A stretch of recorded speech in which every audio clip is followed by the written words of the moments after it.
बोलिए आदिनाथ जी भगवान की। यदि चैतन्य मुकुरिव भावाचिदचित समं भान्ति द्रव्य व्ययजनिले सन्तोऽन्तरहिता जगः साक्षी मार्ग प्रकटन परोवानुरिवयो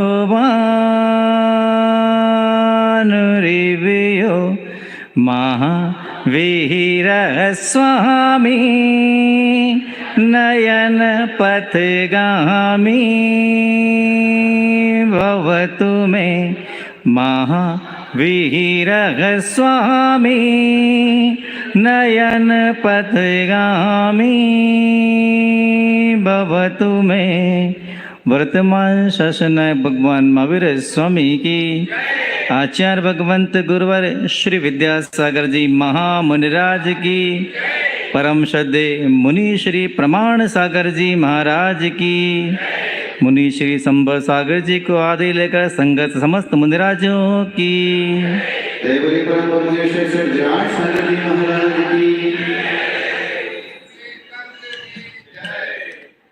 मैंने अपने जीवन में सबसे पहले भगवान के दर्शन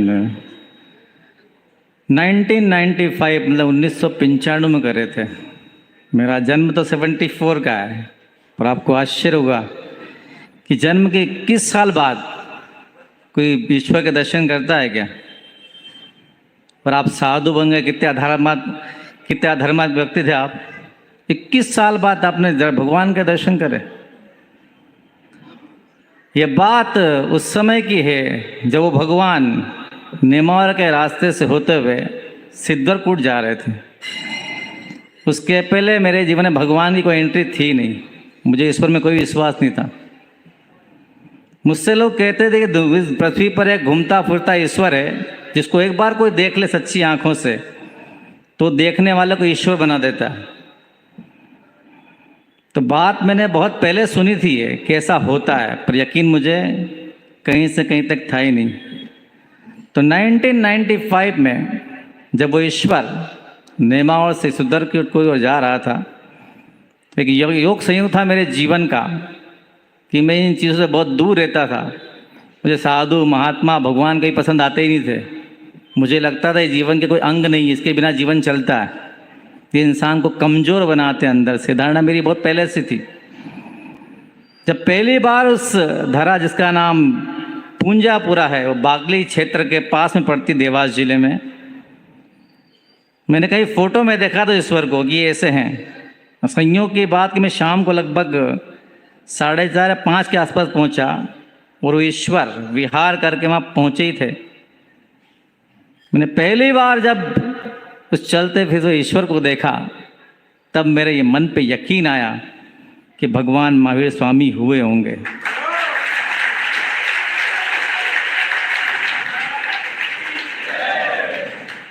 अब मुझे नाम लेने की शायद आवश्यकता नहीं है। उस ईश्वर को आप सबने भी देखा है और मैंने भी देखा। तो लगा कि भगवान महावीर स्वामी हुए थे। उस दिन से थोड़ी सी मनोदशा बदली। पर कहते ना, पूर्व के संस्कार इंसान का पीछा जल्दी नहीं छोड़ते। मेरे साथ भी था। दर्शन करके आया। अब आचार्य महाराज तो कुछ बोलते हैं नहीं, तो पहली बार में मैं क्या बोलता उनसे। दूसरे दर्शन कर दिया, अच्छा ये ईश्वर है। पहला दर्शन था जीवन का वो। फिर आके सोचा कि अब थोड़ा मंदिर जाना शुरू करना चाहिए, ईश्वर दिखे। लगभग 2 साल ऐसे ही चलता रहा 97 तक। और 97 में उनकी एक शिष्या हारिका प्रशांतमती जी का उस नगर में चतुर्मास हुआ जहाँ मैंने जन्म लिया। तब तक उसके पहले नियम सागर जी भी आए। वो लगभग 2 महीना रह चुके थे, मई और जून में। मैं उनके दर्शन करने कभी नहीं गया। तो मेरी मनोवृत्ति ऐसी होती ही नहीं थी कि साधु का दर्शन करना चाहिए। जब 1997 में चतुर्मास के लिए चतुर्मास करना था नियम सागर जी को, और उनके आरिका संघ में सुनई मती जी थी, उनको कोई प्रॉब्लम थी पैरों में, तो आचार्य ने उनको चतुर्मास दिया, हार्ट पिपलिया प्रशांत मती जी को, और नियम सागर जी को वहाँ से विहार करवा दिया। तो आरिका जी ने अपने चातुर्मास की स्थापना की और मूक माटी ग्रंथ शुरू किया। मुझे पढ़ने का शौक शुरू से रहा है, पर कठिन ग्रंथ मैं नहीं पढ़ सकता, मेरे बस के नहीं होते। जो इजी गोइंग समझ में आए वो मैं पढ़ सकता हूँ। मूक माटी को जब उन्होंने पढ़ना शुरू किया तो उसके पहले मैं पाठशाला के ग्रंथ पढ़ेंगे दो चार, कभी छोटे, पहला भाग दूसरा भाग, बस वही पेंट होता था पहले दूसरे भाग में ही। जब मूक माटी शुरू हुई तो इतना इजी था वो ग्रंथ, तो मुझे बड़ा रोचक लगा कि अगर ग्रंथ ऐसे तो इनको सुनना चाहिए। तो मैं लगातार 3.5 महीने तक उस मूक माटी को उनके मुख से सुना। वो सही को तो मैं बड़ा इम्प्रेस हुआ उसको पढ़कर कि ये ग्रंथ अच्छा लगा, इजी भी है, समझ में आता है। चतुर्मास चलता रहा। अब उन्हीं के संग में कारिका थी सिद्धांतमती जी। एक बार वो किसी से चर्चा कर रही थी चतुर्मास के बीच में ही, कोई मूल गुण संबंधी मुनियों की चर्चा थी, मैं सामने बैठा हुआ था। तो मैंने पूछा, माता जी मूल गुण क्या होते हैं? तो बोलती तुमको मुनि बनना है क्या? मुझे क्या पता क्या बनना है।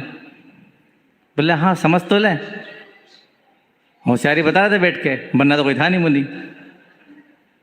बोले तुम मुनि बनोगे? तुम मुनि बनोगे?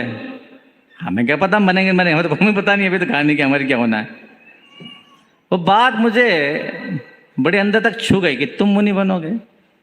ये मुनि बनना कोई स्पेशल चीज होता है कभी? हमें तो पता नहीं कैसे बनते मुनि। क्योंकि मालवा का वो प्रदेश धर्म से थोड़ा अछूता सा था। धर्म का इतना गहरा प्रभाव मालवा में नहीं था उस समय, अब तो गुरु कृपा से बहुत है। साधु साधु भी आते और चले जाते थे। आचार्य महाराज को सब जानते सब थे, पर मालवा में आचार्य से कभी आए ही नहीं उसके पहले। तो मैंने सोचा कि क्या मुनि बनना इतना कठिन होता है? सोचा जाए। समय अपनी यात्रा करता रहा और मैं अपने जीवन में मस्त था। मेरा जीवन उसके पहले भी था, पर कहीं ना कहीं एक ऐसी खोज थी जो मुझसे पूछती थी कि ये जीवन सच है या ये लोग जो जी रहे हैं ये सच है। मैं जल्दी किसी से प्रभावित कभी नहीं होता, मेरे नेचर में समय लगता है मुझे। जब बहुत क्लोज से देखा दोनों को, तो जिस भौतिक जगत में दुनिया रहती है, वर्तमान में जब वो होते हैं तो सब कुछ उन्हीं का होता है। तो आंख बंद होते या अधिकार कम होते एकदम सत्ता पलट जाती है। जिस इंसान ने अपने जीवन में सब कुछ अपने हाथों से पैदा किया हो, उसके रहते रहते उसके हाथ से सत्ता चली जाए तो कैसा महसूस करता है? बस यही संसार की हालत है। तो मैं कि यहाँ होते हुए भी कुछ नहीं है, अपना तो कुछ समझ में आता नहीं यहाँ पे। उसी समय 2-4 मित्र थे, कुछ जैन भी थे कुछ अजैन भी थे। उनने अपने गृहस्थ जीवन की शुरुआत की। 7 मित्र थे, अच्छे हैं, हंसते खेलते रहते 24 घंटे, अच्छी पड़ती थी आपस सबकी। जैसे उनकी शादियां हुई, विवाह कहते हैं आप लोग, उनके जीवन का दृश्य बदल गया। उनके जीवन का दृश्य बदला। उसको मैंने अध्ययन किया। अच्छे भले थे, इनके जीवन में हुआ क्या भाई? इनके जीवन को हुआ क्या? जीवन जस्ट चेंज हुआ। तो माँ से भी अध्ययन किया कि ये भौतिक जीवन में कुछ तकलीफ तो है, यहाँ सब कुछ होते अपना कुछ नहीं है, यह इंसान बहुत खुश नहीं रह सकता, कुछ गलत है इसके अंदर। उसी विचारधारा ने मुझे उस तरफ मोड़ा जिनके हाथ में पीछियाँ थी, और मैं उनके पास चला गया। उनके अध्यात्म की दुनिया थी और एक बहुत छोटी सीमित बहुत पवित्र दुनिया थी वो। मेरा मन उस तरफ लगना शुरू हुआ। जब वो आरिकाएं आपस में बैठकर समय सार का स्वाध्याय करती थी 97 में, हम तो अंगूठा छाप थे। क्या थे? अंगूठा छाप। कुछ आता ही नहीं था उस समय। तो समय सार में आता जाता कुछ नहीं था, तो सुनते जरूर थे, भले समझ में नहीं आए। वो लोग पढ़ते रहते, हम सुनते रहते थे। अब ये जब कोई इंसान साधु या साध्वी के पास जाता है, धीरे धीरे कहने का लगाव होता है। मेरे जीवन का परिवर्तन लगाव से शुरू हुआ कि मुझे उस आरिका ने जो कहा था कि तुम मुनि बनोगे, वो कहीं ना कहीं जाके मेरे जीवन में गुरु का स्थान ले चुकी थी। तब मुझे नहीं पता था मैं मुनि बनूंगा, ये बात की बात थी। मैंने उनसे निवेदन किया, माता जी मैं आपको अपना गुरु बनाना चाहता हूँ। आर्यका जी कुछ बोली तो नहीं, पर मैं मान चुका था। अब जीवन में जब गुरु आते हैं तो इंसान जितनी उसकी राहें पहले भटकती थी वो सारी राहें मोड़कर गुरु के चरणों में समर्पित कर देता है कि आज से मेरा जीवन आपके चरणों में समर्पित है, आप मुझे जैसा चलाना है वैसे चलाइए। पर वो आर्यका थी और मैं पुरुष था, मर्यादाएं थी बहुत चीज़ों की। उन्होंने कहा भैया समय समय पर जैसा आप निर्देश आपको देना होगा हम देंगे, हम तो आपको दीक्षा दे नहीं सकते, दीक्षा तो गुरु जी देंगे। तब दीक्षा वाली कोई बात नहीं थी मेरे जहन में कि जीवन में गुरु मिल गया पर्याप्त जीवन जीने के लिए। आप लोग भी करते हैं ना कि जीवन जीने के लिए एक साधन मिल जाता है ना, आप लोग जी लेते हैं आराम से। तो मेरे लिए इनफ था, वो पर्याप्त था। समय ने अपनी यात्रा की और मन में जब उनका विहार हुआ, वो चले गई वहाँ से हरदा, तो एक सूनापन सा महसूस हुआ जीवन में कि कोई बहुत विशेष व्यक्ति मेरे जीवन से यहाँ से विदा हो गया। अनवरत दौड़ लगती रही उनके पीछे पीछे पीछे, मैं दौड़ता रहा। तब घर वालों ने सपोर्ट किया। अच्छा मालवा का माहौल क्या थोड़ा सा डिफरेंट है, आप बुंदेलखंड जाएं या कहीं जाएं तो वहाँ धार्मिक माहौल घर घर में व्रती मिलेंगे आपको। अब मालवा मतलब खाओ पियो प्रभु का भजन गाओ, मालवा की मस्ती अलग है। और बुंदेलखंड की माटी त्याग की माटी है, दो डिफरेंट जगह हैं। तो उस जगह पे रहकर सरवाइव करना थोड़ा टिपिकल था। और ये बात उनके जहन में डालना कि एक ऐसा भी कोई मार्ग होता है जिनके परिवार जहाँ मैं रहता था उस परिवार वालों को समझाना, और विशेष खंडेलवाल परिवारों में ये बहुत टिपिकल चीज़ होती है। आप लोग मोस्टली लोग बुंदेलखंड से बिलोंग करते हैं, आपके ब्लड में त्याग है। तो मारवाड़ी अलग होता है, उसका पहला उद्देश्य था मोटा पैसा कमाओ और मोटा खाओ और मस्त रहो। वो दान कर देगा पर त्याग के बारे में सोचता है थोड़ा सा। वही मेरी परवरिश होती थी, तो मैंने वही माहौल देखा था शुरू से। पर कहीं ना कहीं जहन में चीज़ थी कि जीवन को परिवर्तित करना। मैं लगातार उनके पीछे लगा रहा, जहाँ वो लोग जाते आर्यका संघ में बराबर हर महीने जाना, दर्शन करना। धीरे धीरे धीरे एक मानसिकता बनी, करना तो है। हुआ एक कि 1999 में पूज्य महाराज जी की दीक्षा हुई थी। अप्रैल का महीना था, 99 में, अप्रैल के महीने में पहली बार मैंने मुनि बनते देखे थे। मुनि ऐसे बनते हैं, मुनि ऐसे बनते हैं। रूप देखा था, इसके पीछे स्वरूप क्या मुझे पता नहीं है, तो प्रोडक्शन देख ले, ऐसे प्रोडक्शन होता है मुनि का, ये मेरे समझ में आ गई थी। पर चाबी कहाँ है इसकी, तो पता लगा चाबी तो आचार्य विद्यासागर महाराज हैं। मैंने यही तो ईश्वर थे जिनको देखा था मैं 95 में। अब चाबी भी मिल गई, जिसको चाबी देना वो भी मिल गया, पर इनकी सेटिंग कैसे बैठेगी, एक बड़ा क्वेश्चन था मन में कि सेटिंग कैसे बिठाई जाए। हम जब उस समय 1999 में आर्यका प्रशांत मती जी पटेरा में थी, मेरी प्रथम गुरु भी उनके साथ थे सिद्धांत मती जी। तो एक मन में सवाल था कि मुझे मुनि बनना, पर कैसे बनूंगा, क्योंकि मारवाड़ी परिवारों में क्या घर बच्चों से बड़ा प्रेम होता है, इनको छोड़ते ही नहीं जल्दी किसी को। अब बुंदेलखंड वालों का पुण्य है कि माता पिता त्याग के लिए मना नहीं करते हैं, पर मारवाड़ी तो कटे ही नहीं माने, वो कटे ही समझा लो क्या आप, वो माने कौन है, वो कटे जाए भाई तू घर आ रहे व्यापार कर दे। तो बड़ा जद्दोजहद दिमाग में था कि कैसे पार लगेगा इस चीज़ का, लगाया जाए।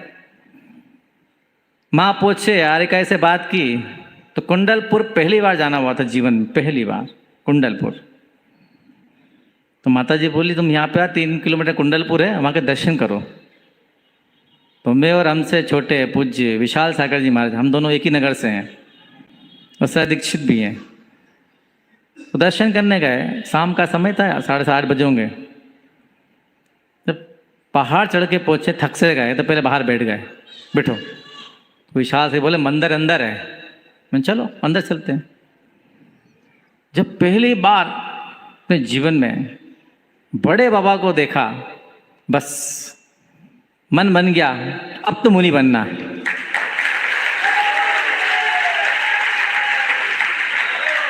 कि अब तो मुनि बनना है। भाव पूरे बदले, लगभग 1 से 1.5 घंटा बड़े बाबा के सामने बैठे और पक्का मन बन गया कि आप मुनि बनेंगे, क्योंकि बड़े बाबा की जो प्रतिमा है वो कुछ नहीं कहती है, प्रतिमा कोई से कुछ नहीं कहती है।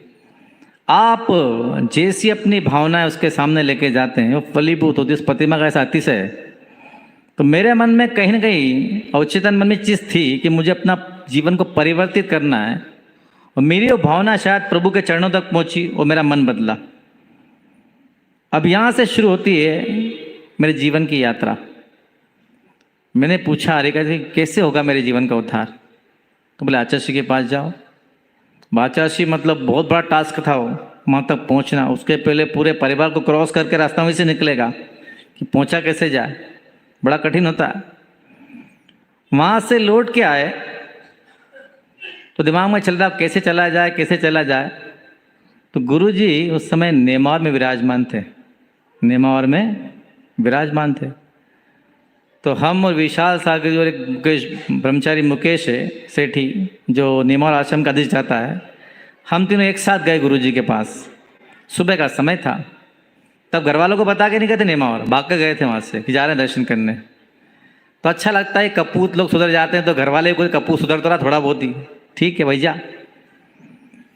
अब वहाँ पहुँचे, गुरुजी स्वाध्याय कर रहे थे।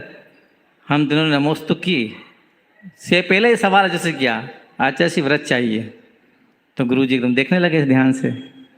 तो गुरुजी पूछते कहाँ से पधारे? तो गाँव का नाम बता देगी महाराज, हार्डे से पधारे, यहाँ से पास में ही है। अच्छा हाँ हाँ, आप लोगों की शिक्षा पूरी हो गई? कि हमारी शिक्षा तो पूरी हो गई। आप लोग के परिवार वाले? कि हमारा व्रत तो हमको लेना है, व्रत तो हमको लेना है। नहीं, उनकी रजामंदी, उनकी आवश्यकता है, उनसे पूछना पड़ेगा, उनको लेके आओ। अब जैसे परिवार वालों का नाम लिया, अब दिमाग में सारे झमेले शुरू। अपनी इच्छा तो समझ में आई तो कौन कन्विंस कर गए इतने सारों को? ठीक भाई, अभी शाम को लौट आया। अब जैसे तैसे तीनों ने अपने परिवार वालों को राजी किया। अब मेरा कोई संयोग था कि मेरे जन्मदात्री माता पिता दोनों साउथ थे उस समय, विजयवाड़ा उनका ससुराल है पिताजी का उस तरफ। तो दादी से मैंने कहा आप चलो, वो धर्मात्मा थी, अभी इस दुनिया में नहीं है वो, आप चलो। तो क्या करना तेरे को वहाँ जाके? व्रत लेना है। तो धर्म को समझती थी वो। बोले व्रत लेना मतलब तू तो आगे बढ़ जाएगा, शादी करेगा नहीं? मैंने कहा ये तो मीनिंग होता है उसका। बोले मैं कैसे हाँ कर दूँ? तेरे माँ बाप से पूछ। तो मैंने क्या आप हाँ कर देना? बोले ऐसा नहीं होता है, मैं तेरी दादी को तेरे माता पिता हैं। अब वो थे नहीं उस समय, फ़ोन पे बात की, मोबाइल तो चलते नहीं थे उस समय, लैंडलाइन फ़ोन था। तो मैंने बात की अपनी माँ से कि मुझे व्रत लेना है, आपकी आज्ञा तो मैं चला जाऊँ आचार्य के पास। वो कुछ समझ नहीं पाई फ़ोन पे कि क्या मांग रहा है, ये क्या कहना चाह रहा है। कि चले जा, कि भाई चले जाते, इच्छा तो चलते लेके आ जा। मैं और दादी को लेके और वो विशाल सागर जी के परिवार वाले और मुकेश के परिवार वाले हमें गाड़ी करके सब चल दिए। अब कहते हैं कि जिनको डंडी मारना होते हैं ना बीच में किसी अच्छे काम में, तो विघ्न संतोष ऐसे मिल जाते हैं। अब मारवाड़ी में बड़े गेम होते हैं, आप समझते हैं, बहुत काम होते हैं सारे। तो वो हम लोग के तीनों के पहुंचने के पहले के चांदमल रारा थे वहाँ पे, अब दुनिया से विदा हो गए। वो तो सेठी जी के रिलेशन में थे, भाई मुकेश भाई के। वो पहले जाके बोलते आचार्य और आने वाले तीनों बालक जो पहले आए थे AWS से, उनके परिवार वालों की कोई इच्छा नहीं है व्रत दिलवाने की, तो जबरदस्ती दबाव बना के लेके आ रहे हैं। अब गुरुजी पास पहुंचे। अब गुरुजी को सत्य पता लग गया तो वो हाँ करने वाले। तब जाकर उन चरणों में बैठ गए, उन सबको बैठा थे, परिवार वालों को बैठो भाई। अब देखा टुकुर टुकुर आचार्य हमको देखे ही नहीं। 10 मिनट, 15 मिनट, 20 मिनट, उस समय थोड़ा खाली माहौल था, आधी घंटा बैठे रहे। आचार्य तो ऐसे हो गए कि पहचानते नहीं हम लोगों को। हाँ, अपनी खोपड़ी खुजाएं भाई, अब चाबी फिर घूम गई, ये तो है, अब क्या करा जाए। तो घर की दादी के आचार्य बच्चे हम लोग को लेके आए, कोई व्रत की भावना तो आप उन्हें दें, आशीर्वाद हमारा आपको सारा समर्थन है। आचार्य कुछ बोले ही ना। फिर दोपहर को समय का फिर ले गए, आचार्य फिर भी कुछ ना बोले। शाम को ले आचार्य फिर भी कुछ ना बोले। अब कहानी समझ में नहीं आए, घर जाने की इच्छा नहीं है। घर वाले के तुम्हारे आचार्य बोलते तो है ही नहीं कुछ भी। तो जैसे जैसे समझा बुझा के उनको तो विदा कर दे कि तुम जाओ। हम तीनों रुके रहे। अब एक क्रम था, सुबह जैसे आचार्य का शंभू खत्म होता, हम तीनों जाते, आचार्य व्रत दे दो। आचार्य कुछ बोलते ही नहीं। सुबह शाम लगभग 5-6 दिन क्रम चला। उनको जब भी समय मिलता है उनके रूम में घुस जाते, खुद तीनों घुस जाते, अच्छी व्रत दे दो, अच्छी व्रत दे दो। कुछ बोले ना आचार्य जी। उस समय प्रमाण सागर जी वहाँ विराजमान थे, तो मैं उनके पास गया, कोई परिचय था नहीं मेरा, पर एक इक्वेशन से परिचय उनका मेरा था अच्छा खासा। मैं पूछा कि महाराज बड़ी दुविधा में फंस गए हम तो, घर वालों को लिया, गुरु जी कुछ बोलते नहीं है। तो बोलते गुरु जी परीक्षा ले रहे हैं, घबरा मत, गुरु जी परीक्षा ले रहे हैं, तुम तीनों घबराना मत। कोई बात नहीं। दिन शाम का समय था, गुरु जी कुछ पढ़ रहे थे, भक्ति के बाद का समय था। तो हम तीनों गए, तो आचार्य जी बोलते हैं देखो तुम मारवाड़ी हो, मैं तुम पे भरोसा नहीं करता हूँ, तुम लोग कमजोर होते हो, वो तुम्हारे परिवार वालों को तुमसे बहुत राग होता है। तो राग किसको नहीं होता भाई, अपने बच्चों सबको होता है, कमजोर क्या तो सेनन तो सबका एक जैसे ही है। ठीक गुरु की वचन है। तब कहानी पता चली गुरु जी ऐसा क्यों कह रहे हैं। उसके पहले 2 घटनाएं ऐसी घटी थी जिसमें परिवार वाले अपने बच्चों को वहाँ से उठा के ले गए थे। वो दोनों मारवाड़ी परिवार थे। वो 2-4 घटनाएं पहले की घटी होगी, गुरु जी की धारणा बन गई। अब समझ में आया कि गुरु की धारणा बनी हुई है, इस धारणा को तोड़ना मतलब बहुत कठिन काम है, बहुत कठिन काम है। लगभग 20 दिन रहे घर छोड़कर, और 20 दिन तक एक ही प्रयास, आचार्य जी व्रत दे दो, आचार्य जी व्रत दे दो। आचार्य जी का सेम डायलॉग थे तीनों फिक्स। हम तो बड़े प्रेम से कहते थे आचार्य जी सुबह जाओ कि शाम जाओ, हमको बोलना उनको बोलना है, सेट हो गया था मामला बिल्कुल। 20 दिन बाद सुबह सुबह एक बहन जी गुरु जी पास किसी काम से गई, कोई प्रायश्चित हुआ बहन जी का, वो रो रही थी। तो हम तीनों भाग खड़े कि ये रो रही है, इसने मुहूर्त खराब कर दिया, काम बिगड़ने वाला आज फिर। अब कोई योग की बात है, वो बहन जी रो के बाहर आ गई, हम खड़े गेट पे, गुरु जी हमको देखे टुकुर टुकुर कुछ बोलेंगे, तो मैंने चलो देख रहे अपन चलो से अंदर। तो उम्मीद नहीं थी कुछ होने वाला है, तो ये मुहूर्त बिगड़ा हुआ था पहले से, ये रो के गई अभी ये। तो गुरु जी बड़ी गंभीर मुद्रा में थे, जो बोलते हूँ, अच्छा बोलते कुछ ना, हूँ बोलते हूँ, अच्छा शिव अच्छे, हाँ तो 2 साल का मिलेगा सिर्फ अभी। ये तो लो गजब हो गया, आज तो मुहूर्त सेट हो गया है तो। बोलते 2 साल का मिलेगा सिर्फ। अरे आप तो 1 दिन का दे दो, शुरू तो करो कहीं से, हम तो उसमें खुश हैं। और जैसा मैं कहूँ वैसा करना पड़ेगा। जी मंजूर है। बिना सांस ले कायसर करो, सांस ही मतलब गाड़ी पलट गई तो कायसर कर लिया। जैसे उठने को हुए तो बोलते हैं अभी तुम्हारे परिवार वाले, मैं क्या अच्छा आए थे आपके पास, पहले मैंने कोई चर्चा थोड़ी करी उनसे। अब शुरुआत तो हुई, गुरु जी का आशीर्वाद लेके निकलने को थे, तो गुरु जी ने बुलवाया कि बुलाओ उन तीनों को। बोले तुम लोग एजुकेशन क्या है, तो बता दी। स्वाध्याय क्या है तुम लोगों ने, कुछ तुम्हारे कुछ नहीं जानते। तो मुकेश बोल पड़ा था कि अच्छा से आपके चरणों में रह के हो जाए तो बड़ा भला हो जाएगा। तो जाने क्या मूड में थे गुरु जी, बोलते सोचता हूँ मैं सोचता हूँ। फिर नेमावर से गुरु जी का विहार इंदौर हुआ, इंदौर पास पड़ता है, बहुत पास में। तो 2-3 बार जाना हुआ, गुरु जी बहुत बिजी थे इंदौर में। एक बार योग लगा तो गेट के पर रोक दिया, गुरु जी खाली बैठे हुए थे। तो हम जो से बोले आचार्य से नमोस्तु नमोस्तु नमोस्तु, आप लोग करते हैं गेट पे चिल्लाते जाके कि आचार्य देख ले, तो हमने भी वही करा, फार्मूले सेम होते हैं काम करवाने के। तो हमने भी वही किया, और गुरु जी के कक्ष में गुरु जी देख ले, हाँ भेजो उन तीनों को भेजो। गुरु जी बोले आप लोगों ने स्वाध्याय के लिए कहा था ना, कि हाँ महाराज कहा था। तो हम सोच रहे हैं तुम लोग तैयार है ना, हम खबर करेंगे, तुम तैयार है ना, हम खबर करेंगे। अब बताओ कैसी गुरु कृपा होगी, तैयार है ना हम खबर करेंगे, मतलब गुरु जी ने स्वीकार कर लिया। अब एक कैसेट फंसी हुई थी, गुरुजी ने बुलाया, स्वीकार करे, मतलब गाड़ी आगे बढ़ने वाली है, तो गुरुजी की टीम में शामिल लोग, उनका समर्पण तो होना पड़ेगा पूरा। अब घर की जो फाइलें होती ना, बड़ी पन्ने अलग अलग होते हैं, उसके अलग अलग कलर के होते हैं।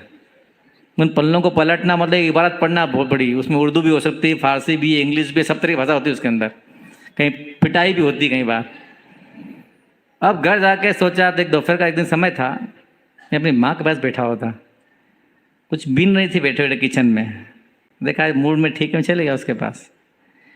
तो मैंने कहा अगर वो मेरा व्रत के बारे में कहा था, बोले हाँ तूने कहा था ना, वो मैं साउथ में थी उस समय, तूने ले लिया था ना। मैंने हाँ ले लिया था।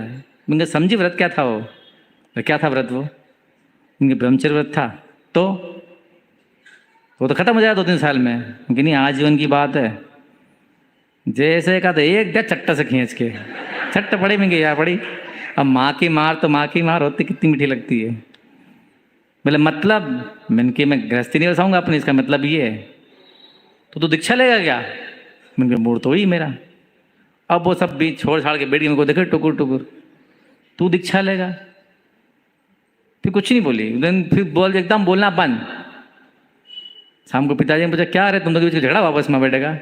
पता नहीं, चुप, मैं क्यों बोलूँ, नहीं तो वो ठोकेंगे, 200 मार खाएगा। मैं कुछ बोला ही नहीं, गाड़ी चलती रही। अब लगभग सन 2000 में बात होगी 9 दिसंबर की। गुरुजी बीना बारा पहुंचे थे। बीना बारा पर गुरुजी ने खबर कराई कि उन तीनों को स्वाध्याय के लिए बोलो। खबर मेरे पास ही आई थी। अब समझना मुश्किल था, पहले इनको समझे फिर गुरुजी को समझे। पहला चैप्टर तो घर है, क्या किया जाए। खबर है गुरुजी ने जल्दी याद करा, सबको पहुंचना है, बिना बारा की बात है। मैंने मुकेश को खबर की, विशाल सागर मतलब रवि को खबर की कि चलना है। अब तीनों एक ही समस्या, तो पहले मीटिंग करी कि पहले मीटिंग कर लो, घर वालों को कैसे समझाएं कि गुरुजी ने बुलाया मतलब कुछ नहीं होना, आप चैप्टर क्लब मतलब बदल नहीं है आप तो सारा मामला ठीक। अब कहाँ जाए तो दादी मंदिर गई हुई थी। आप लोगों को आनंद आ रहा है सुनने में? तो शाम का समय था, दादी मंदिर गई हुई थी। मैं दादी के पास गया, वो धर्मात्मा थी, बाकी सब तो अपने रंग में रंगे थे, सब जितने भी थे। तो मुझे दादी घर चलो। बोले क्यों? जरूरी काम है। कौन सा काम तेरे को? मैंने क्यों? कहा ना व्रत लिया था मैंने।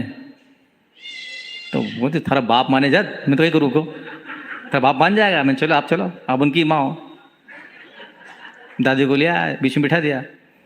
तो दादी को बुला, सबको इकट्ठा कर बोले घर को। दादी बॉस थी घर की, सबको बुलाया, पिताजी चाचा सब इकट्ठा हो गए, क्या मामला है? और पिताजी मतलब अपने रंग में रंगे बताइए। तो बोले देखो एक बात है, कोई धर्म ध्यान करता है तो किसी को रोकना नहीं चाहिए। तो सबने मुंडी हिला दी, हाँ हाँ नहीं रोकना चाहिए, पता किसी को है नहीं कुछ भी, और मुंडी सब हिला दो, हाँ हाँ नहीं रोकना चाहिए। तो ये बंटी नाम था मेरा घर का नाम। बोले बंटी ने व्रत लिया है कोई सा। अब उनको पता नहीं व्रत क्या होता, समझ नहीं पड़ता कुछ उनको। तो ये गुरुजी ने इसको बुलाया है, वो आचार्य विद्यासागर जी ने बोला हाँ उसने बुलाया इसको। तो जा क्या जा मिल के आ जाना, बुलाया तो दादी बोली मामला ऐसा नहीं है, मामला दूसरा है। तो सब बैठ गए, मामला कौन सा दूसरा भाई? बोले गुरुजी ने बुलाया मतलब इसके आगे जाके मुनि दीक्षा हो सकती है, ये शादी नहीं करेगा आप। ओहो इतना सुनना था, फिर तो कैसे बिगड़ गया पूरा। तो देसी हिंदी गालियाँ होती ना घर में, इसकी बरसात शुरू, ज़्यादा औलाद होशियार हो गई, बताती नहीं, पहले बताना चाहिए, किससे पूछे काम करा, तू ही तेरा समझदार हो गया है। अब कुछ पाने के लिए कुछ थोड़ा सा सहन करना ही पड़ेगा। तो समता सहन कर ले, एक सब शुरू होगा एक साथ ही फायरिंग, उनके फायदा सब खाली एक साथ ही खाली हो जाएंगे इतने भी। ये ने अलग अलग नंबर आता तो कितना झेलते बैठे बैठे, सब एक साथ रूम में सब शुरू हो गया। पर दादी के चक्कर में शूटिंग बच गई पक्की, वो बच गए, दादी बैठी थी सामने, बच गए। तो पिताजी बोलते हैं देख मेरे जीवन का जो होना सो हो जाएगा, कोई चिंता नहीं, पर एक बात समझ लेना। मंगे जी कहें भाई, बोले अगर जाता तो मैं घर लौट के मत आना, आज के बाद मेरे घर लौट के मत आना। जबकि धर्म में से कोई वास्ता उनका था ही नहीं, कोई वास्ता नहीं था उनको। मंदिर जाते हैं भगवान को कि पूजा सूजा सी लगे 70 से भगवान, और मंदिर खावन दौड़ते मोय बचाओ राम। वो कथा थी इनकी, चावल धरे भगवान के सामने टेबल पे, नमोस्तु भगवान आपके आप गिन लेने, चला मैं तो अपने घर। वो कथा थी उनकी। जब उनके मुख से बात सुनी में सेठ जी मजबूत है, अपनी गाड़ी निकली। अब दादी से पूछा तो दादी बेटा बढ़िया जीवन है, इससे अच्छा कोई जीवन तो दादी समझती थी। अब माँ के पास पूछा, परमिशन दोनों की चाहिए, गुरुजी ने रोक लिया वहाँ तो फिर क्या होगा। माँ के पास पूछा था, माँ एक ऐसा अस्तित्व होता है जीवन में जिसके पास कोई नियम कायदे काम नहीं करते, वो प्रेम से भरी होती है। मैंने कहा कि मुझे मुनि बनना है, मुझे उम्मीद थी रोना तो उनको चल ही रहा था उनका बैठे बैठे वहाँ पे, ये बात नहीं करेगी। बड़ी अच्छी बात कही उन्होंने, मुझे उम्मीद थी ये बोलेगी ये बात ही। बोले हमारा जीवन में हमने कौन सी उपलब्धि कर ली तो तेरे को रोके हम, इससे अच्छा तो मार्ग ही नहीं है। पर एक ही पीड़ा कि तुम्हारा एक ही बेटा है। इससे अच्छा तो मार्ग ही नहीं बेटा, पर एक ही पीड़ा कि तुम्हारा एक ही बेटा है। पर चिंता नहीं है, तेरे मन में अगर मुनि बनने की बात समाई है तो मेरा आशीर्वाद तेरे को है, तू बन मुनि। तो कोई भी साधु या साध्वी जो बनते हैं वो सोचते हैं उनने जीवन में हासिल किया, उनके हासिल के पीछे जिन्होंने जन्म दिया है उनका कितना बड़ा त्याग होता है। जो आगे बढ़ता है उसका सफ़र बहुत सारी नई बातों से जुड़ता चला जाता है, उसे नया नया मिलता है। पर सफ़र में जो पीछे छूटते हैं, जिनके पास सूनापन होता है, उनका त्याग महत्वपूर्ण होता है। कि जिसके घर से मुनि आरिका बनते हैं उस घर में जब भी कोई 30 त्यौहार आता है तो कितने ही घर को सजा लें वो, उस शख्स की याद आएगी उनको उस दिन। ये नेचुरल चीज़ है। और संतान भी हो, पर वो संतान जो घर छोड़ के चली जाती है वो हमेशा उनके ख्यालों में, उनके सामने होती है हमेशा वो। तो उनकी सूनी आंखें हमेशा ढूंढती है। तो मेरे मन में था कि इनकी सूनी आंखें मुझे ढूंढेंगी। तो मैंने उनसे कहा तुम खुश होकर बोल रही हो ना अच्छे से? बोले हाँ हाँ मैं खुश होकर बोल रही हूँ, जा। उनका आशीर्वाद लेके मैं निकला और गुरुजी पास पहुंचा। तो गुरुजी पूछते हैं तुमको कितनी खबर की थी, तुम लोग समझ नहीं पाए क्या? तो कहा जैसी गलती हो गई, समझ नहीं पाए। अब गुरुजी ने बुला के समझाया कि उनको जो करना था, ड्रेस चेंज करना थी। हम लोग की ड्रेस चेंज हुई। तो ड्रेस चेंज के पहले गुरुजी पास अच्छा सी मेरे मन में एक विकल्प है। बोले बोलो। बोले मैं एक ऑफिस में काम करता था सारा इंडिया में, उसमें था मैं। तो उनका कोई कैश का काम था सारा इंडिया में, डिपॉजिट का। उनके वो रिस्पॉन्सिबिलिटी मेरी है, अगर एकदम से छोड़ नहीं पाऊंगा। तो गुरुजी बोले करके आना था उसको, क्योंकि मुझे ये थोड़ी अच्छे से पता थी आप ड्रेस चेंज करेंगे, हमें पता ही नहीं कोई चीज़। तो गुरुजी एकदम चुप हो गए। अब उनका तो अवधि ज्ञानी महाराज हैं वो गुरुजी तुम्हारे। तो बोलता तुम्हारे जो बॉस कोई है क्या? मैंने कहा हाँ है। वो आ सकते हैं यहाँ पे? मैंने बॉस से कौन सा काम है? बोले तुम बुलाओ। मैंने खबर की तो बिहार का थे बीके सिंह। किस तरह आपको हमारे गुरुजी ने याद करा? बोले वही ना विद्यासागर महाराज। वो तो नाम बावड़ा हो गया सुन के ही कि उनने याद करा। मैं जैन सुबह आ रहा हूँ।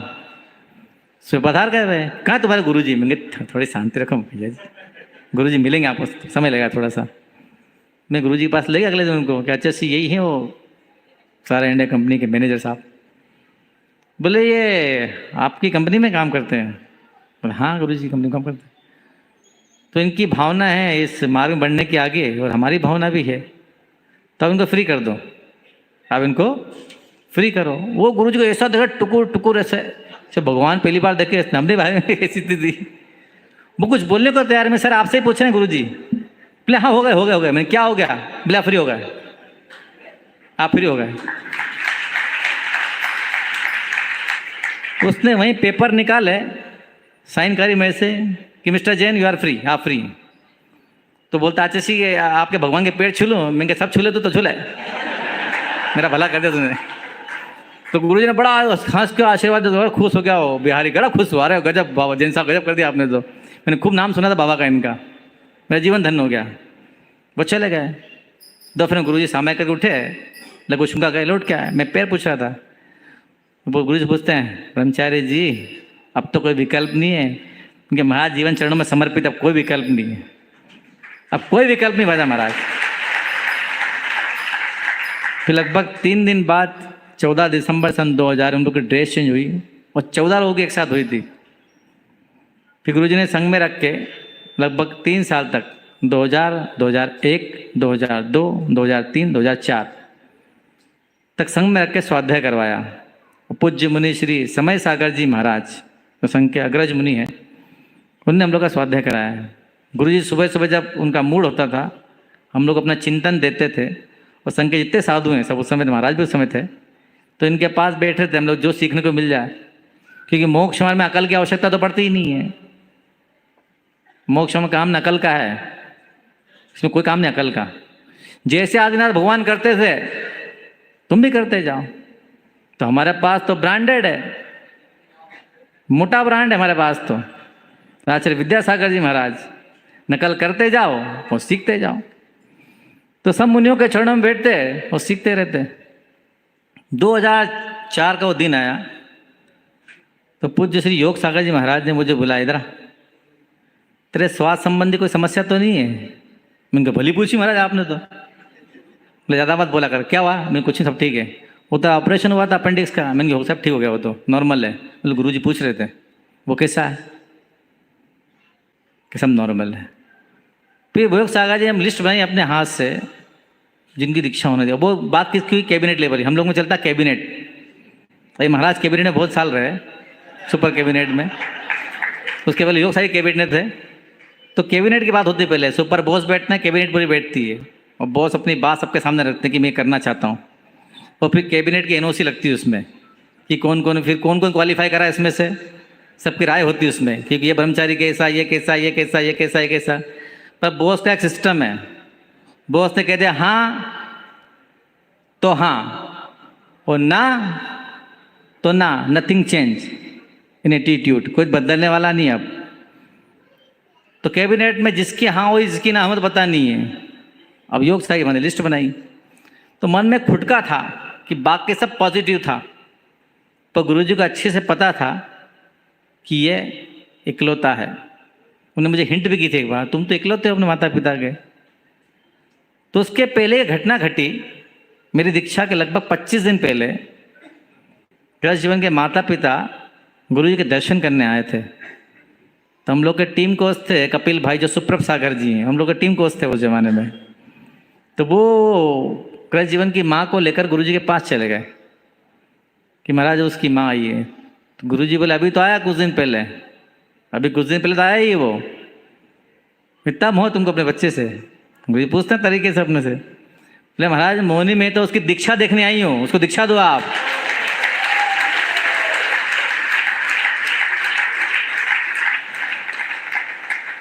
उसको दीक्षा दो। वो बात जो उनके मुंह से निकली है, वो मेरे लिए जीवन का समझ से मतलब अचूक समय बिंदु था वो, कि गुरुजी की सारी मानसिक उधर से बदल गई। जब लिस्ट बनी तो मुझे उम्मीद था गुरुजी मुझसे पूछेंगे बुला के, उनने मुझसे पूछा ही नहीं। मैं खुद ही ये चाहता मुझसे पूछे नहीं, संकट की घड़ी थी वो। तो पता लगा इसके पहले घटनाएं घटी थी। जब लिस्ट बनी, अब जो जिनकी दीक्षा हो रही थी वो तो खुश थे। अब पूरी टीम जब साथ में चलती है, सबका प्रेम तो आपस में होता ही है। 25 में से क्वालिफाई कर गए, 8 उसमें से रहे, हम 33 से सारे मिला के सब मिले के टोपी मंडल के, हमें था टोपी मंडल। तो 8 बज गए। अब 25 के केस लो, 8 जो बचे, उस सुबह का जो सीन था वो आज मुझे कई बार मेरे जहन में घूमता है। वो हम 25 बैठे के रूम में, 8 वो बैठे। अब उनको ये खुशी की दीक्षा हो रही, पर एक पीड़ा ये भी थी कि हमारे साथी छूट रहे हैं। और मुकेश भाई जो मेरे साथ थे, हम बचपन से साथ में रहे, वो छूट रहे थे। हम और विशाल सागर जी, रवि तो हम क्वालिफाई कर गए थे। तो गुरुजी का कोई, उनका जो भी इंट्यूशन हो, गुरुजी का देना इन देना, उनकी व्यक्तिगत इच्छा होती है वो, उसके लिए प्रयास भी किया, गुरुजी की डांट भी खाई। पर वो जो दृश्य था कि आज जो वो इतना रो रहे थे, वो लोग इतना पीड़ा थे उनके मन में, हम भी चाहते थे कि इनकी दीक्षा भी हो जाए। पर गुरुजी ने हाँ तो और ना तो ना, सब ने प्रयास कर लिए। पूज्य योग सागर जी भी गए, जितने बड़े मुनि थे सब कहने गए कि महाराज और ले लो आप 2-4 योग्य पात्र हैं। तो गुरुजी की अपनी इच्छा, दीक्षा हुई, और दीक्षा के बाद से जीवन फिर बदला। एक नया रूप मिला जिसको हम चाहते थे कि रूप मिले। एक निर्बाध रूप था ये। और सिखाने वाले कौन थे? इस धरती के ईश्वर आचार्य विद्यासागर जी महाराज। उनसे सब कुछ सीखना था। यहां से शुरू होती है इंसान की ग्रास्पिंग पावर, कि how much catch you can, आप कितना कैच कर सकते हैं। हर बात शास्त्र बोलता है ये कोई जरूरी नहीं होता। आपको दूसरे अपने गुरु को देखकर, संग में जो वरिष्ठ मुनि हैं उनकी चर्या को देखकर सीखना होता है। कोई भी साधक जब इस मार्ग में आता है तो अपना एक तरीका लाता है अपने घर से, क्योंकि वो संस्कार उसके हैं।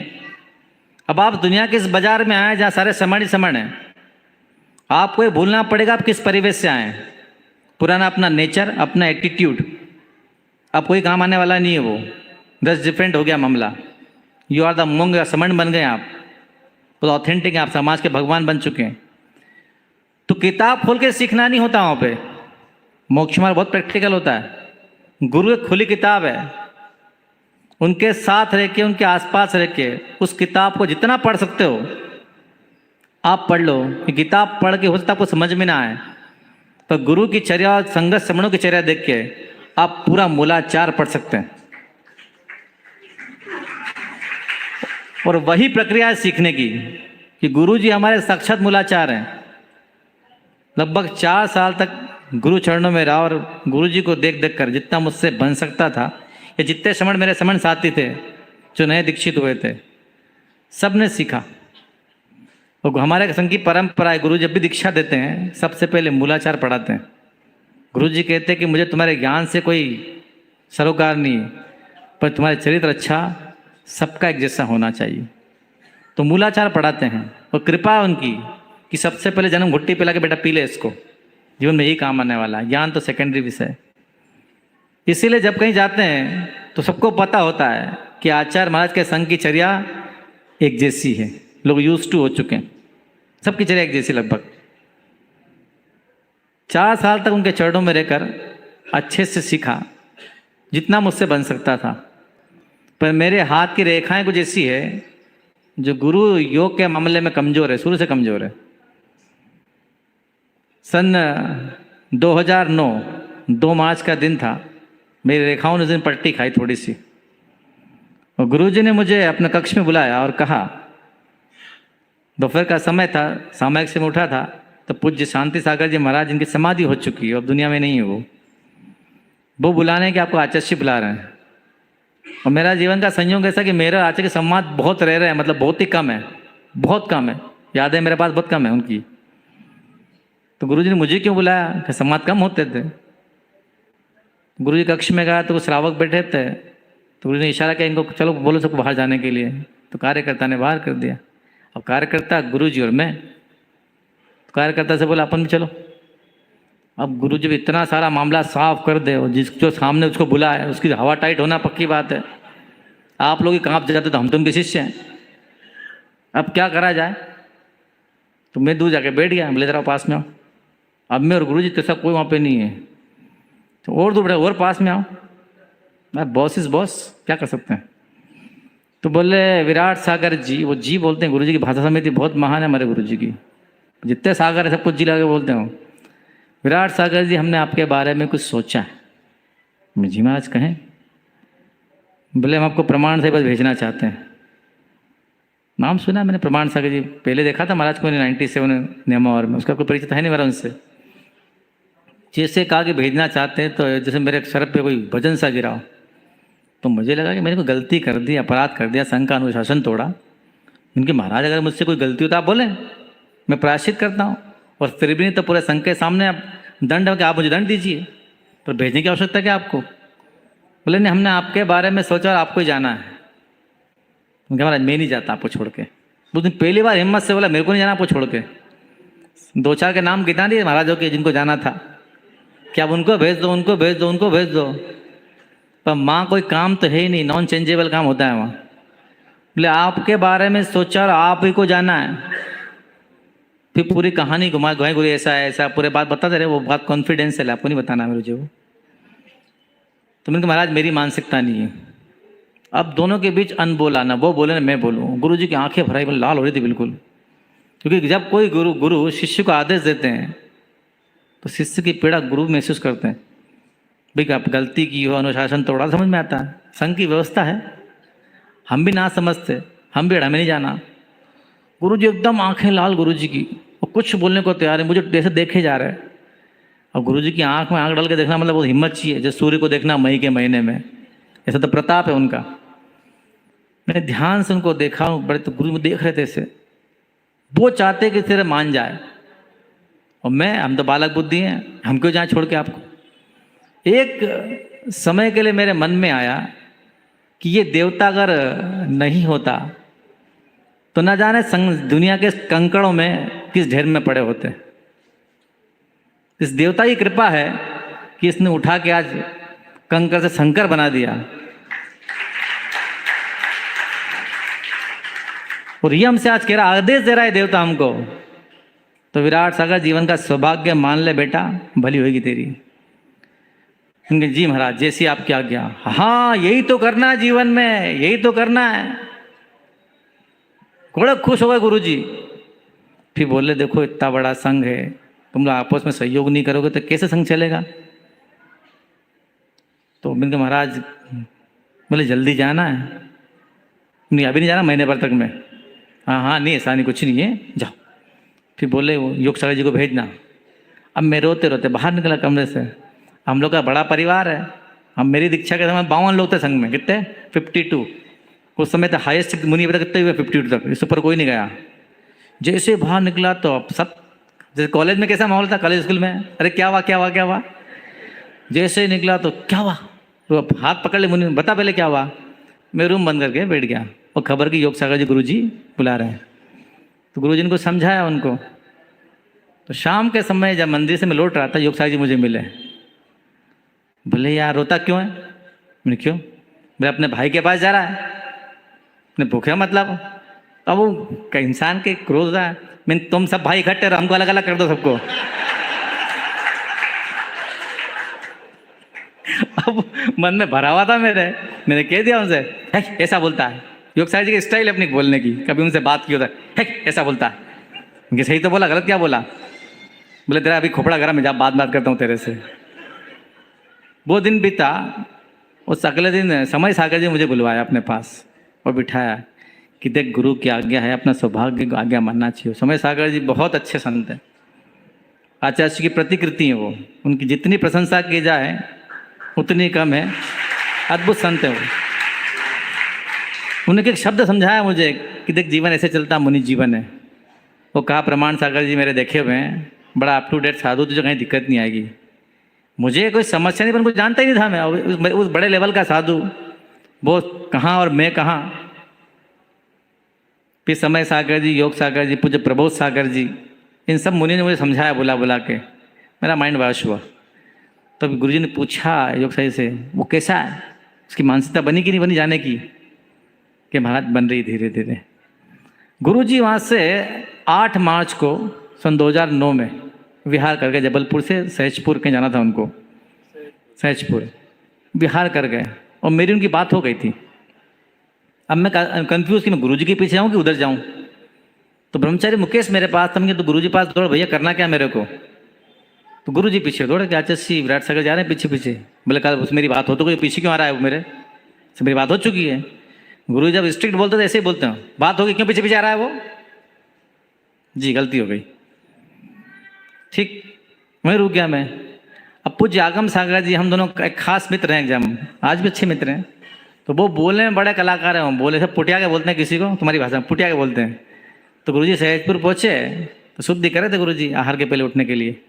पहुँच गए कमांडर के आचार्य हाथ दिलवा रहे हैं, आचार्य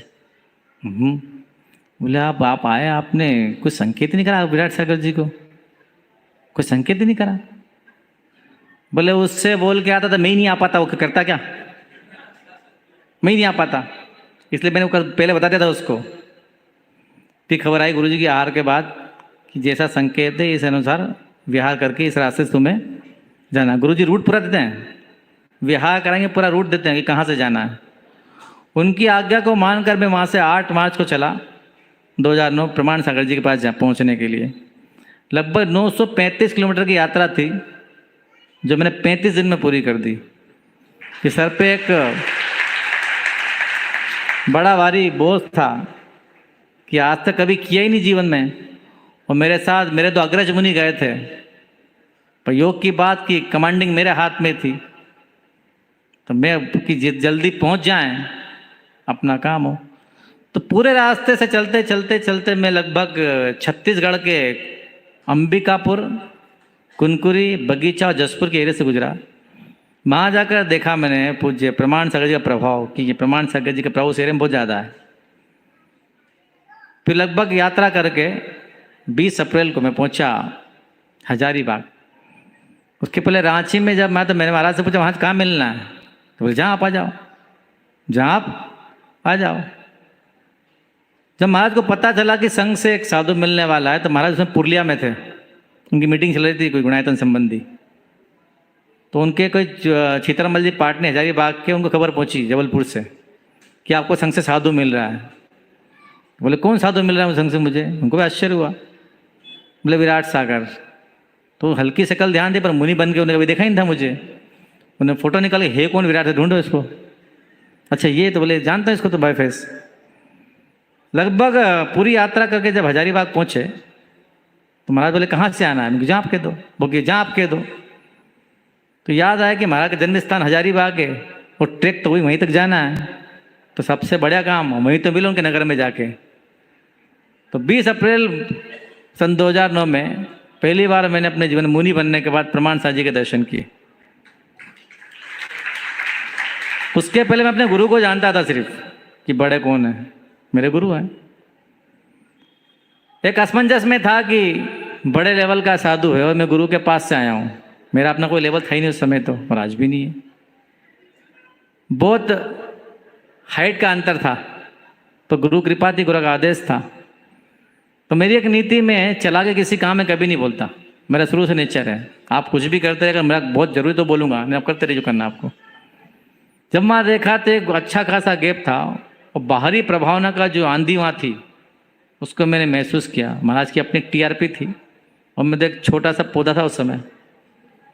मैंने कुछ नहीं किया, उनके पास में चुपचाप बैठा रहता था, देखता रहता हो क्या रहा है। एक दिन दोपहर में महाराज ने मुझे बुलवाया अपने पास, हजारीबाग की बात है। बोले विराट सागर जी, हमें एक दूसरे का प्रतिस्पर्धी नहीं बनना है, एक दूसरे का कॉम्पिटिटर नहीं बनना है। तो जैसे महाराज ने की, मैंने उनका चरण छुए कि महाराज मैंने कॉम्पिटिटर बनना है आपका, मुझे तो आपकी प्रतिछाया बनना है, मुझे तो आपकी प्रतीक्षाया बनना है। ये बात सुनी बड़े खुश हुए। उस दिन से लेकर लगभग हम 11 साल दोनों मुनि साथ में रहे। मैंने तो रोज़ सीखा उनसे, रोज़ सीखा।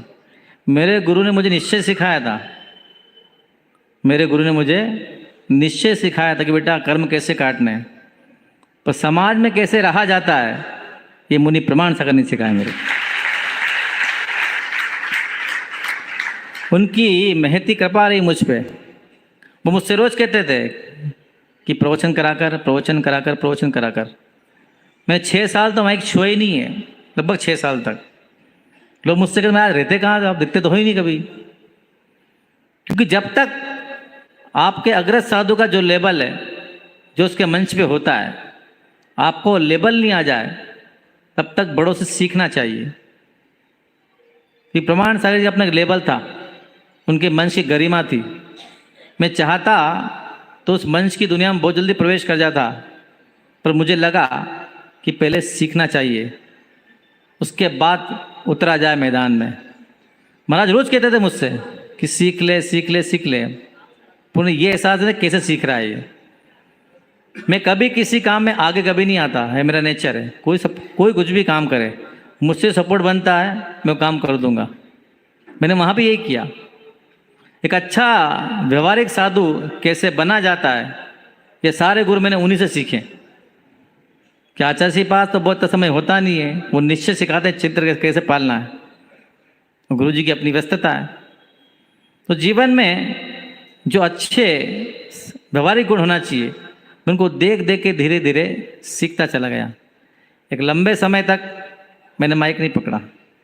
योग की बात थी कि जब वो कोई बीमार होते थे या कोई बिजी होते थे तो खुद ही बोलते आज महाराज प्रवचन करेंगे, आज महाराज प्रवचन करेंगे।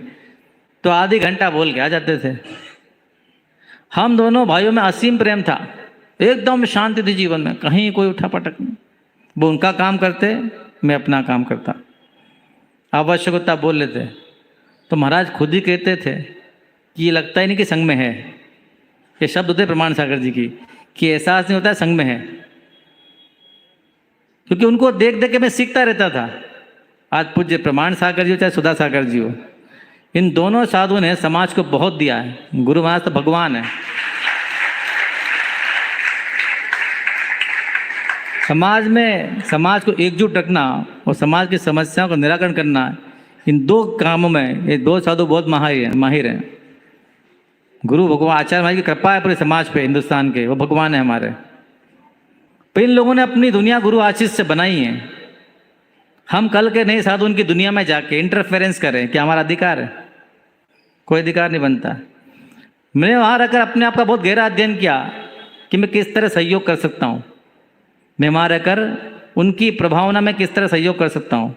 मेरे मन में कभी नहीं जागा कि मुझे अपनी लाइन बड़ी करना है, मेरे नेचर में चीज़ें नहीं है। मुझे लगता है हमेशा कोई काम अच्छा कर रहा है, अपन आंतरिक सपोर्ट करो। ये बात मैंने उनसे सीखी। मैं जिनके पास जाता चाहे नहीं जाता, उनकी लाइफ स्टाइल में फर्क पड़ने वाला था? असंभव था। वो तो अपनी लाइफ अच्छी जी रहे थे, अच्छी प्रभावना कर रहे थे। पर उस साधु का भला है कि उसने गुरु आज्ञा मानी और मुझे स्वीकार किया और अपने पिटारे में से रत्न मुझे भी दिए। मैंने मांग कभी नहीं की मुझे रत्न चाहिए, पर बड़े भाई हैं और समझते हैं चीज़ों को। उन्हें अपने पिताजी में रत्न दिए कि सीख, और मैंने सीखा। जब जब वो नहीं होते थे मंच पे, मैंने बड़ी बेबाकी से मन संभाला है। चाहे 1000 बैठा हो, 10,000 आदमी बैठा हो, बिंदास संभाला है।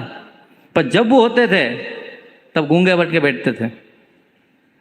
पहला उद्देश्य, मंच की गरिमा कभी नहीं खोना चाहिए। संघ की प्रभावना उसी से होती। मैंने उनसे सीखी बात। मैं उनसे हमेशा कहता था, महाराज बल्ला आप चलाओ कि बल्ला मैं चलाऊं, कोई फर्क नहीं पड़ता। टीम विद्यासागर महाराज की जीतना चाहिए बस।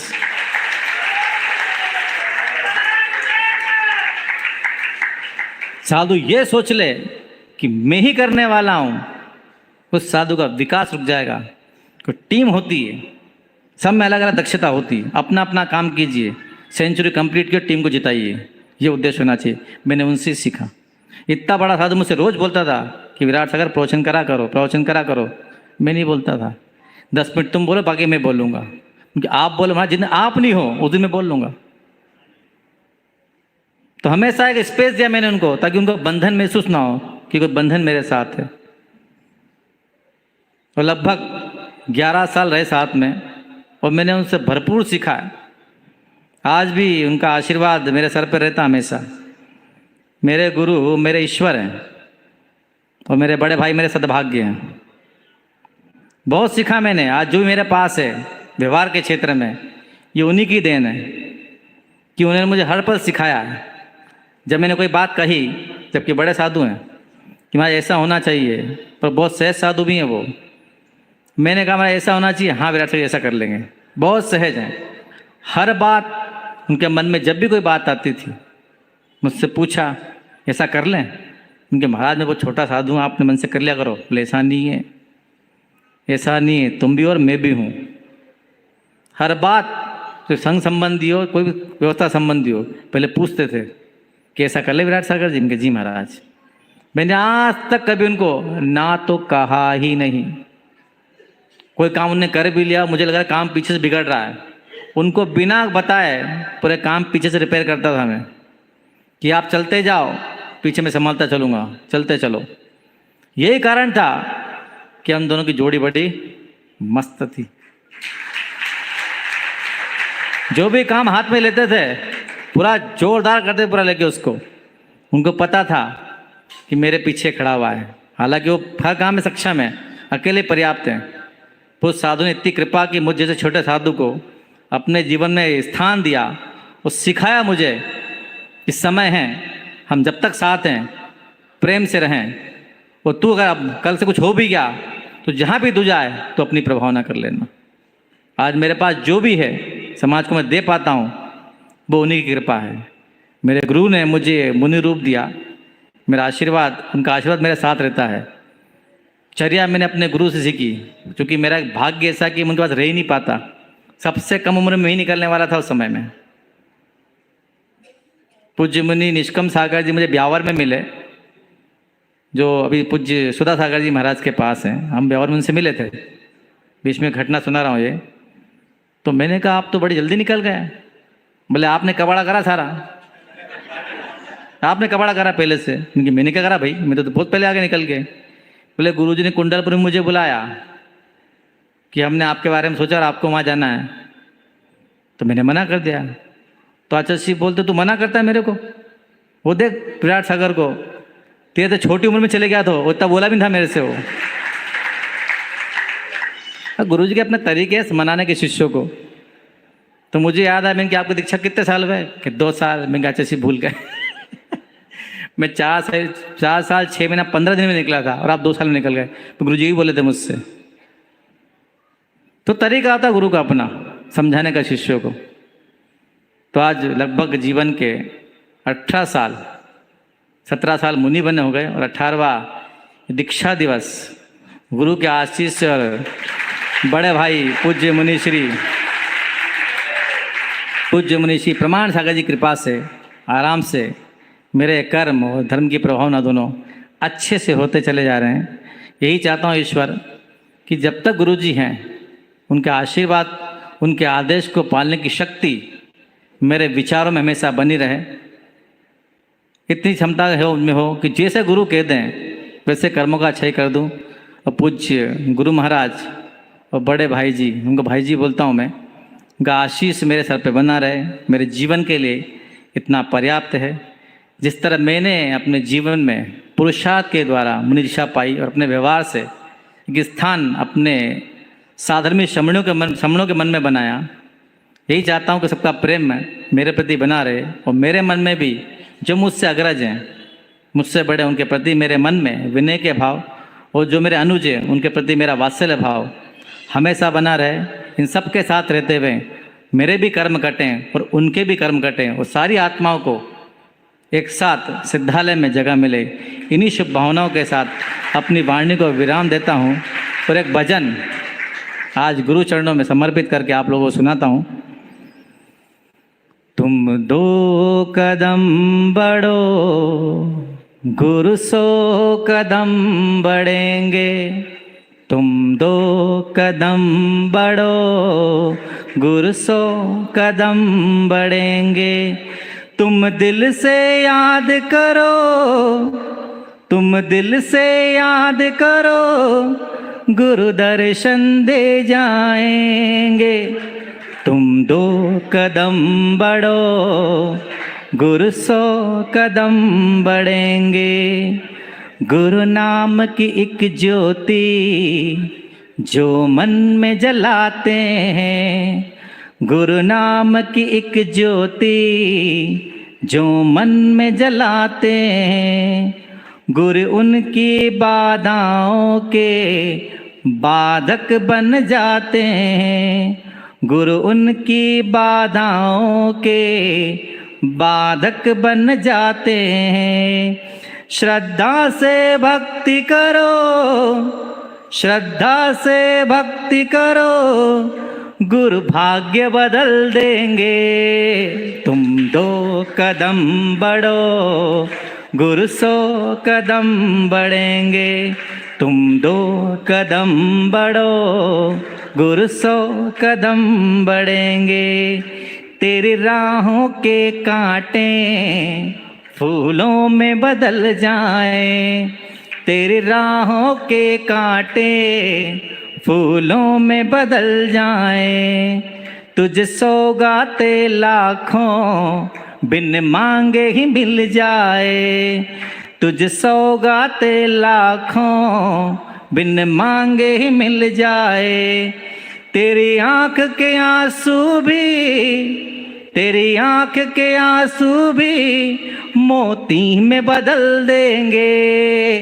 तुम 2 कदम बढ़ो, गुरु 100 कदम बढ़ेंगे। तुम 2 कदम बढ़ो, गुरु 100 कदम बढ़ेंगे। हर भक्त से ये अपना नाता निभाते हैं, हर शिष्य से ये अपना नाता निभाते हैं। संकट का समय हो तो गुरु काम आते हैं, संकट का समय हो तो गुरु काम आते हैं। गुरु पर विश्वास करो, गुरु पर विश्वास करो, तुम्हें मोक्ष दिला देंगे। तुम 2 कदम बढ़ो, गुरु 100 कदम बढ़ेंगे। तुम 2 कदम बढ़ो, गुरु 100 कदम बढ़ेंगे। बोलिए धरती के ईश्वर आचार्य भगवंत गुरु श्री विद्यासागर जी महामुनिराज की, परम श्रद्धेय मुनि श्री प्रमाण सागर जी महाराज की, मुनि श्री शंभो सागर जी समस्त मुनिराजों की।